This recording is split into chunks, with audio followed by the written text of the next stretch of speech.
pais amados, pregando sobre rodas. Hoje eu queria trazer uma palavra para vocês que se encontra no livro de Gênesis. Confesso, eu estava vendo uma série chamada José, e dentro dessa série fiquei ansioso de poder compartilhar alguns dos aprendizados que tive junto à palavra de Deus. Queria que os irmãos acompanhassem em Gênesis 37, versículo de número 26. Então Judá disse a seus irmãos: que proveito haverá que matamos o nosso irmão e escondamos a sua morte?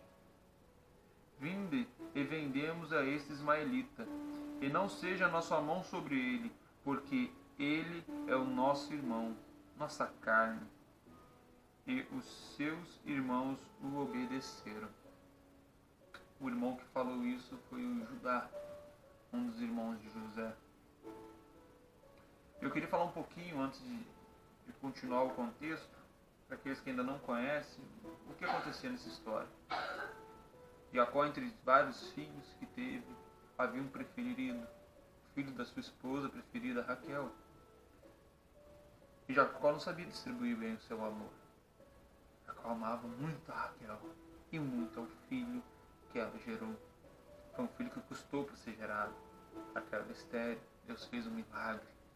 Isso tudo fez que Jacó não soubesse distribuir bem o seu amor entre todos os seus filhos. E José se tornou o preferido.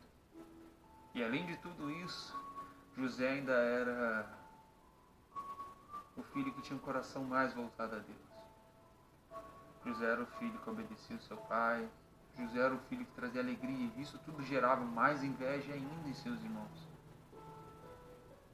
José ainda foi agraciado com Deus com sonhos, cujo todos se curvavam diante dele. Teve 2 sonhos, e todos os 2 sonhos a interpretação é essa. E todos se curvavam diante dele. E José, sem maldade, disse os seus sonhos a seus irmãos, disse o seu sonho para o seu pai. E José foi duramente repreendido, e o ódio que excitava o coração dos irmãos dele ainda aumentava. Logo depois desses sonhos terem sido contados, os irmãos dele saíram a pastorear ovelhas ao campo. E José foi logo depois levar mantimentos pela ordem do seu pai Jacó. Daí então, ao ser avistado ao longo de uma campina, os irmãos de José maquinaram estratégias para matar José. O irmão Rúben e o irmão Judá não foram nem um pouco a favor disso.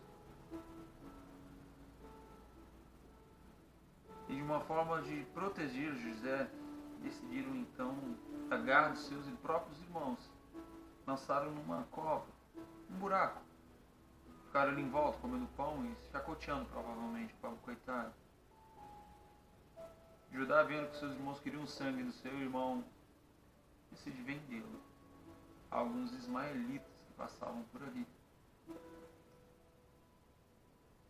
E agora eu quero falar para vocês um pouquinho do que aconteceu com José. José foi levado para o Egito aos seus 17 anos. Viveu como escravo na casa de Potifar. E tudo que José botava se tornava lindo, tudo crescia, tudo multiplicava, porque José era temente a Deus.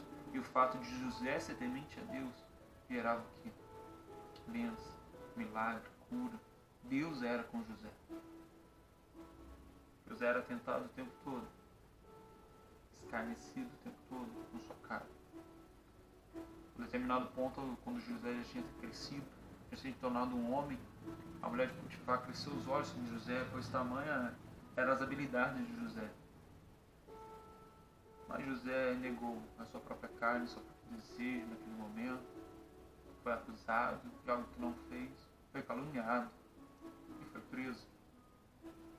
Em meio à prisão, José teve a oportunidade de fugir, mas não fugiu, porque ele sabia que esse não era o caminho que o Senhor tinha separado para ele. Ele sabia que do jeito que ele entrou, o Senhor o colocando, o próprio Senhor viria e tiraria José. José tinha plena confiança no Senhor.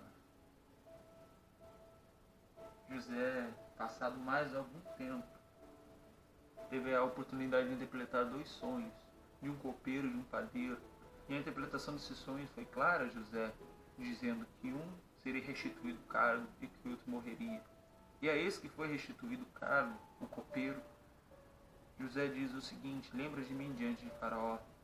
Passado mais alguns anos, José então finalmente é lembrado por esse copeiro.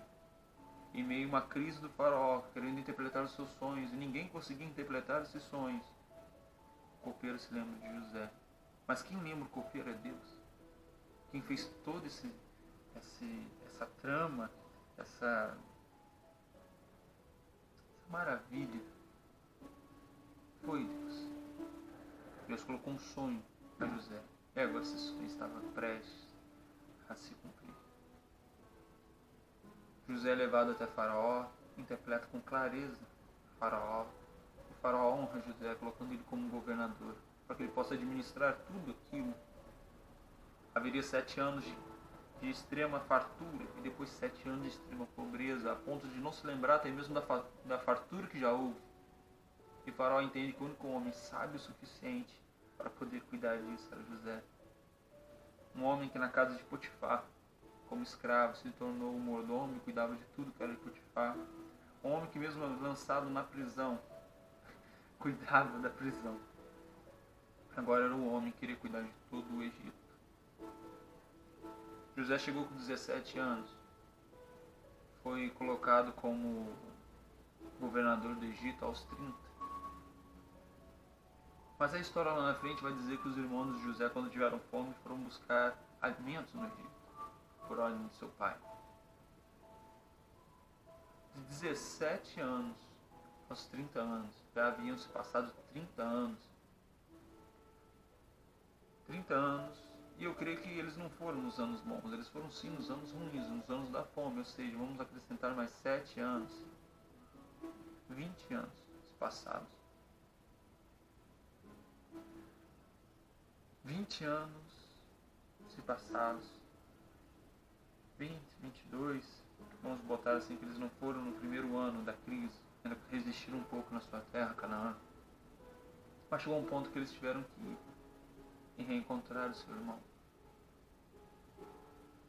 Agora, tirando totalmente a história de José, eu quero pegar os outros irmãos de José. Eu quero falar para você que fez mal, você que traiu, você que usou, você que abusou e tem sofrido, assim como os irmãos de José sofreram. Um dos irmãos de José, Judá, se bandeou do meio de seus irmãos, do meio de sua família e fugiu para uma outra terra. Lá tentando fugir dos seus problemas, casou, teve filhos. Os filhos foram mal diante de Deus, perdeu seus filhos, sofreu. E quantas vezes nós erramos, assim como os irmãos de José erraram, e nós tentamos simplesmente fugir. Nós decidimos simplesmente abandonar e fugir. Eu fico me perguntando como será que o coração desses irmãos, ao passar dos anos, ao passar daquela ira que tinha por José, ao passar daquele momento de ódio, o peso da consciência do pecado sobre eles, os torturando durante 21, 22, 23 anos, torturando a esses irmãos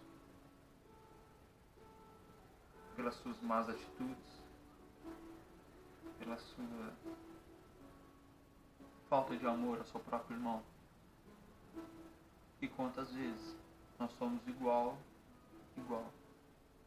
aos irmãos de José, jogando nossos próprios irmãos em um buraco, os vendendo como escravos, os caluniando, julgando, maltratando. Quantas vezes eu e você jogamos José dentro de um buraco? Quantas vezes nós maltratamos nosso pai e nossa mãe? Quantas vezes nós traímos pessoas amadas, mulheres? Quantas vezes nós traímos amizades? Quantas vezes nós fazemos o mal. E aí logo depois que passa o nosso momento de ira, o nosso momento de sangue, o nosso momento de apreço pela carne, nós voltamos a si. E aí convivemos durante anos com alguns pesos enormes dentro de nós.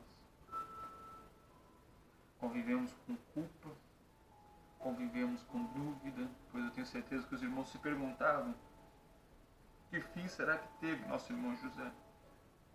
Será que está morto? Será que está vivo? Nenhum deles sabia. E quantas vezes eu e você fizemos isso com o nosso próximo? É o que eu quero falar com você. Parece que isso era como uma maldição hereditária sobre essa família, porque Jacó havia feito isso com seu próprio irmão. Havia feito mal a seu irmão Esaú. Havia roubado a primigenitude dele.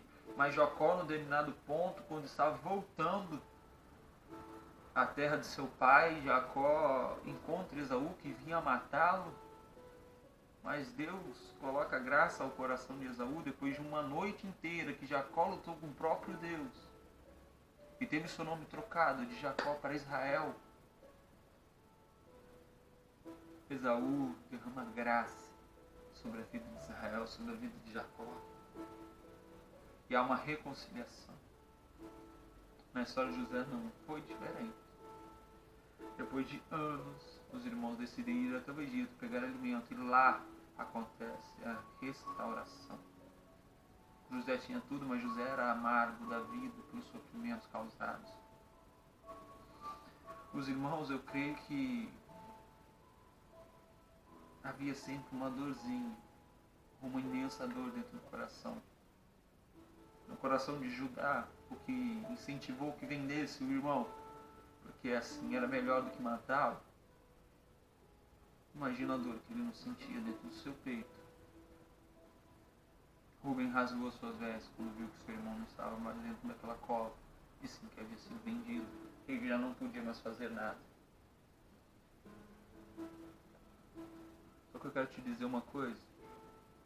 Eu quero te dizer que você pode, sim, fazer diferença com cada uma dessas pessoas que você jogou na cova. Você pode ir até elas e pedir perdão. Você pode pedir perdão ao seu pai, à sua mãe, à sua esposa, aos seus filhos, ao seu companheiro de trabalho. Você pode sim mudar isso. Você pode sim dar um basta nisso. Há algumas pessoas que não perdoam a outras nem quando elas não estão mais aqui, elas continuam com aquele sentimento de ódio por uma pessoa que nem está mais entre nós. Há tempo de libertação dentro do seu coração. Há tempo de restauração da parte de Deus. Deus não vai habitar num coração tumultuado, cheio de ressentimentos, rancores, ódios, mágoas. Lave o seu coração hoje na água da vida que só o Senhor Jesus pode lhe dar.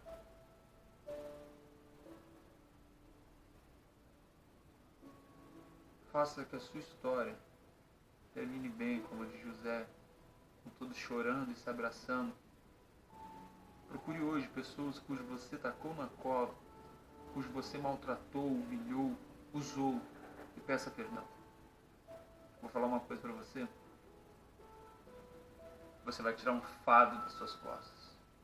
Você vai tirar um peso sobre a sua vida.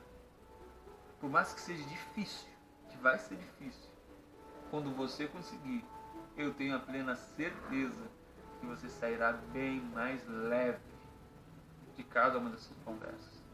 Satanás vai tentar colocar na mente de vocês que você estará se humilhando, que não foi você que errou, que não foi isso, que não foi aquilo.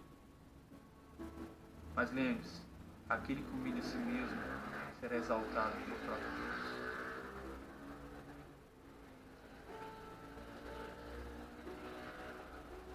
Que você possa colher dentro da sua família, dentro da sua vida,